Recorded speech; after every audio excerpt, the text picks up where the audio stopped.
వాస్తవానికి పెద్దగా చెప్పుకునే కథ సినిమాలో మనకు కనిపించదు. సైనిక్ పూర్ లో ఉండే అఖిల్ అనే ఒక అమ్మాయి లైఫ్ లో జరిగిన కొన్ని ఇన్సిడెంట్ ని దర్శకుడు కథగా మలిచాడు. ప్రతి తండ్రి కోరుకున్నట్లే సినిమాలో అఖిల్ తండ్రి కూడా తన కొడుకు మంచి ప్రయోజకుడు అవ్వాలని కోరుకుంటాడు. బీటెక్ చదివితే మంచి ప్రయోజకుడు అయిపోయినట్లే అనే ఆలోచనలో ఉంటాడు. కానీ అఖిల్ కి సొంత ఇష్టాలు కొన్ని ఉంటాయి. ఎంసెట్ లో ఫెయిల్ అయినందు వలన Akhil long term coaching centre లో జాయిన్ అవుతాడు. అక్కడ కాత్యాయని పరిచయం అవుతుంది. వీళ్ళిద్దరి మధ్య జరిగే కథ ఈ సినిమా. అఖిల్ కాత్యాయని మధ్య పరిచయం ఎలా ఏర్పడింది, అది ఎలా ప్రేమకు దారితీసింది, చివరకు ఇద్దరు ఒకటయ్యారా అనేది సినిమా యొక్క కథాంశం. మౌలి యాక్టింగ్ చాలా నేచురల్ గా అనిపించింది. ముఖ్యంగా మౌలి కామిక్ టైమింగ్ చాలా మందికి తెలిసిందే. సినిమాల్లోకి ఎంట్రీ ఇవ్వక ముందే తన యూట్యూబ్ వీడియోస్ తో చాలా మందిని ఆకర్షించాడు మౌలి. ఈ సినిమాలో కూడా అదే స్థాయిలో అందరినీ ఆకట్టుకుని నవ్వించాడు. ఉన్న పరిధిలో శివాని నాగరం బాగా చేసింది. తండ్రి పాత్రలో నటించిన రాజీవ్ కనకల పర్ఫెక్ట్. సినిమా చివరి వరకు రాజీవ్ కనకల ఉంటారు. మౌలి స్నేహితులుగా నటించిన నిఖిల్ అబ్బూరి అలానే మధు అనే పాత్రలో చేసిన వ్యక్తి కూడా విపరీతంగా నవ్వించారు.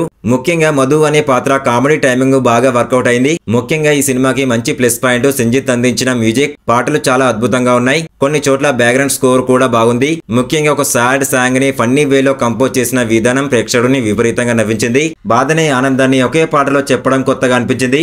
ఆశ్చర్యకరంగా ఆ పాటలోనే ఇదే పాటరా అనే లిరిక్ కూడా వస్తుంది. ఓవరాల్ గా ఈ సినిమా చూస్తుంటే నవ్వుకుంటూ వెళ్లిపోతాం కాబట్టి పెద్దగా తప్పులు ఎవరు కనిపెట్టరు. అలాగే అంత పెద్ద తప్పులు కూడా ఈ సినిమాలో ఉండవు. కేవలం ఆడియన్స్ ని నవ్విద్దామనే ఉద్దేశంతో ఉన్నారు కాబట్టి సినిమాటిక్ లిబర్టీ తీసుకుని చాలా విషయాలను దాటేశారు. అయితే సినిమా క్లైమాక్స్ కు ముందు ప్రీ క్లైమాక్స్ లో సినిమాను ల్యాగ్ చేసిన ఫీలింగ్ కలుగుతుంది. వాస్తవానికి సినిమాను కొన్ని సందర్భాల్లో ఎండ్ చేసే అవకాశాలు ఉన్నా కూడా అయితే సినిమా క్లైమాక్స్ కు ముందు ప్రీ క్లైమాక్స్ లో సినిమాను ల్యాగ్ చేసిన ఫీలింగ్ కలుగుతుంది. వాస్తవానికి సినిమాను కొన్ని సందర్భాల్లో ఎండ్ చేసే అవకాశాలు కూడా ఉన్నాయి. కానీ దర్శకుడు శుభం కార్డు వేయాలి అని నిశ్చయించుకున్నట్లు సినిమాని చివరి వరకు నడిపాడు. కేవలం జియో సిమ్ వచ్చిన తర్వాత ఆపేయకుండా కోవిడ్ దాటిన తర్వాత కూడా సినిమా కథను చూపించాడు. క్లైమాక్స్ మాత్రం అద్భుతంగా డీల్ చేశాడు.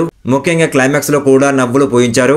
ఎడిటింగ్ విషయంలో కొద్దిపాటి దృష్టి పెట్టి సినిమాను ట్రిప్ చేసి ఉంటే ఇంకా బాగుండేది. Movie plus point writing, Maulik comedy timing, Sanjit music, సాహిత్యం. మూవీ మైనస్ పాయింట్స్ విషయానికి వస్తే పెద్దగా స్టోరీ ఏం లేదు. లాజిక్స్ మిస్ అవుతాయి. సినిమా ప్రీ క్లైమాక్స్ కొన్ని ల్యాగ్ సీన్స్. మొత్తంగా లాజిక్ లు విడిచిపెడితే లిటిల్ ఆర్ట్స్ కనెక్ట్ అయినట్లే.